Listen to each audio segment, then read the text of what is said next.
While the saying goes, good things come in threes, in my experience, life has always given me the best opportunities in pairs. There is, however, a caveat to these occurrences. One cannot have them both, and choosing between two promising options is not an easy task. There is always the risk of the what ifs and should haves casting a shadow of regret on your path. One of the first times I had to make such a choice was at the initial job I accepted after completing my MBA. I had graduated with a dual specialization in marketing and human resources and was gaining experience in marketing at a top company with the intention of going into the field of corporate training and development in a few years. Of course, aided by the knowledge I was gathering there. I was simultaneously serving as visiting faculty at St. Xavier's College, Mumbai, and was enjoying contributing there as well. And then came along the first fork in my path. I was offered a substantial promotion at my company job at the same time that St. Xavier's College offered me a full-time teaching position in the Department of Management Studies. Move up the ranks in a corporation as I had planned, or change course to teaching for a quarter of the salary. It was a no-brainer for me. I chose teaching. And everyone around me had the same reaction as you must have at the moment. Why teaching? That is something you can take up post-retirement. My boss even suggested I take a sabbatical until I came back to my senses. People around me questioned the drastic change of careers. But I had already weighed the pros and cons in my head. During my time at Xavier's, I had discovered that teaching was something that I loved. The students were always so full of energy and I enjoyed interacting with them. Teaching gave me the opportunity to make a larger impact than I would at my corporate job.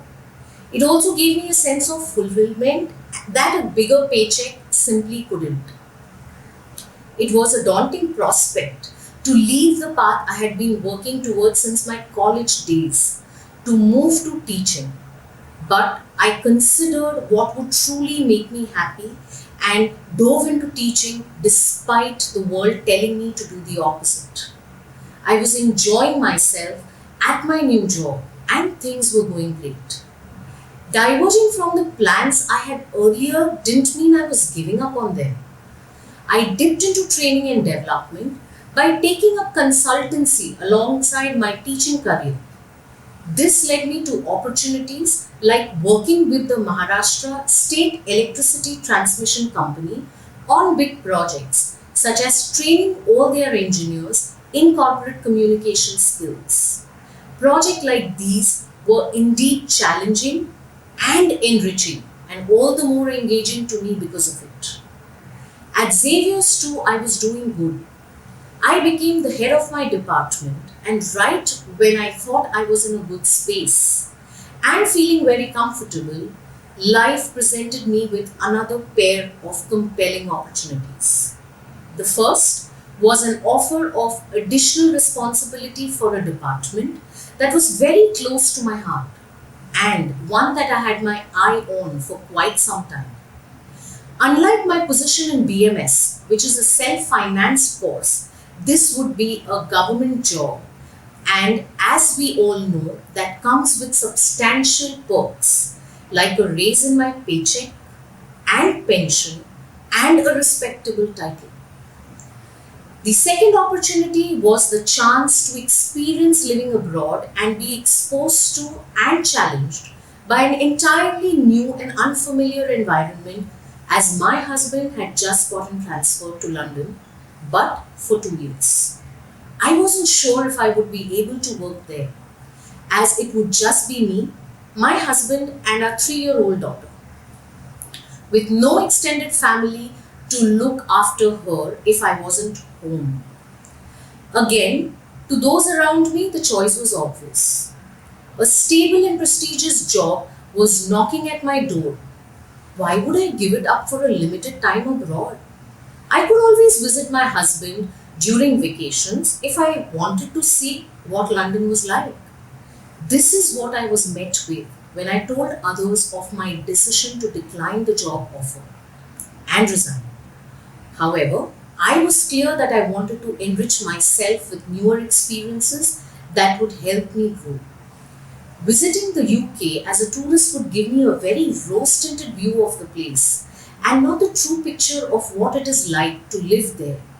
It was one of the toughest decisions I had to make. But when I considered the worst case of each option, I found that I could make my peace with not having a government job.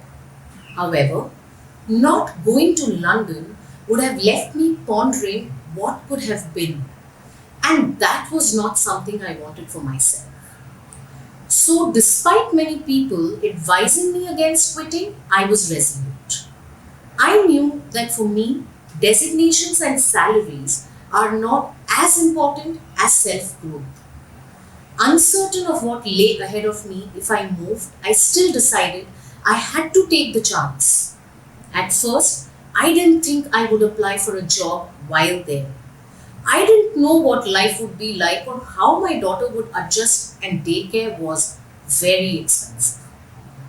I just took each day as it came. 6 months into our stay, I felt settled enough to look for work and took up a teaching job at a college that was right next to my daughter's school. This allowed me the convenience of dropping her off to school in the morning, walking into the adjacent building to teach, then going back over to pick her up when classes ended. Once I realized that I was able to manage this routine, I decided to push myself further and apply for a more challenging role. I applied for a few training and development jobs and even got offers. But since the offers were on the outskirts of the city, I had to drop the idea. A long commute was simply not feasible with a young child at home.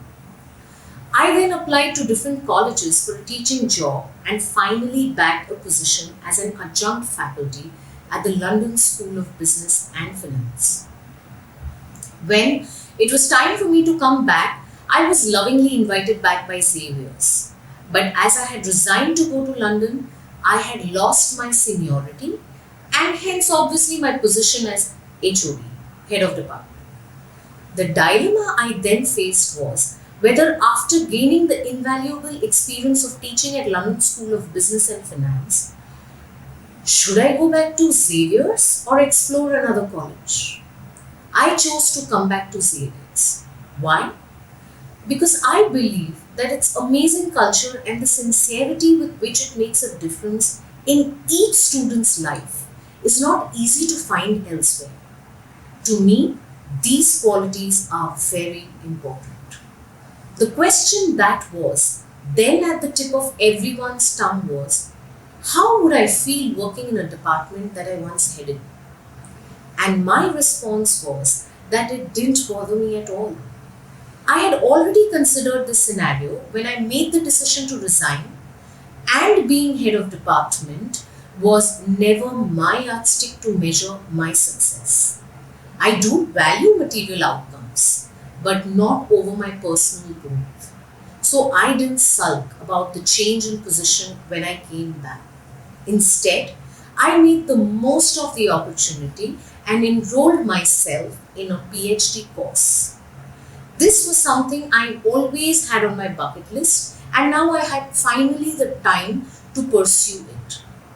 Being HOD would have made it difficult to manage finishing the degree as my children were still young, and the department would have been an additional commitment of time, effort, and attention.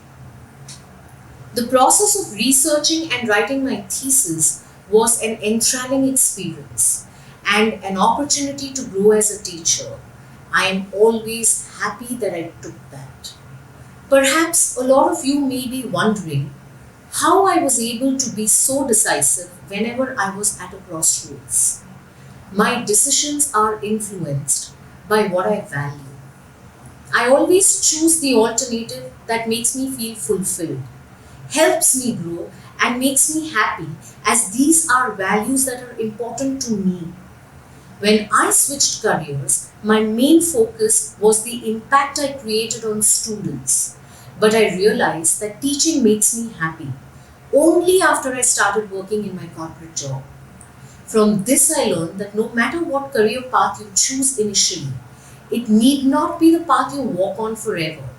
It's okay to change directions, try out something new, and do something that you value and that causes your eyes to twinkle.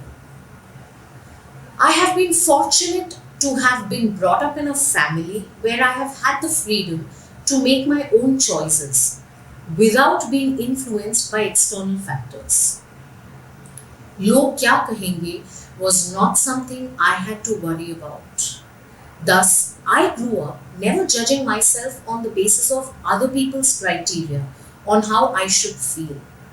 So, whenever I need to make a decision, I just evaluate and ask myself, what could be the worst possible outcome?